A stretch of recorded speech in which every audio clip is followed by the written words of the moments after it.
You see, some of you who don't know Jesus, you are judging me and saying, I can't believe this guy is a preacher. I can't believe he's a pastor.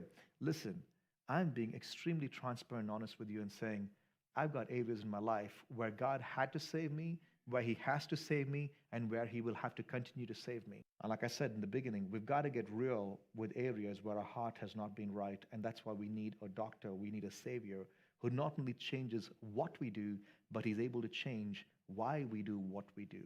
Today, if an opportunity came for me to steal, I know I will not steal, not because I'm a better person. I will not steal because I see how dark and how much death stealing brings. And how do I know that? Because I've seen the light of life, not because I've gone through the darkness of carrying this guilt and shame of being a thief. Last night I was talking to my family and I said I had a serious problem growing up with stealing. I was a kleptomaniac. And I believe it started with not checking the disposition of my heart. And then to hide my guilt, to hide my shame, I begin to embrace an identity that wasn't really me. And like how Gehazi is now covered with Naaman's leprosy, I was covered with this curse of being a thief. And even till today, there are times when this identity tries to shame me.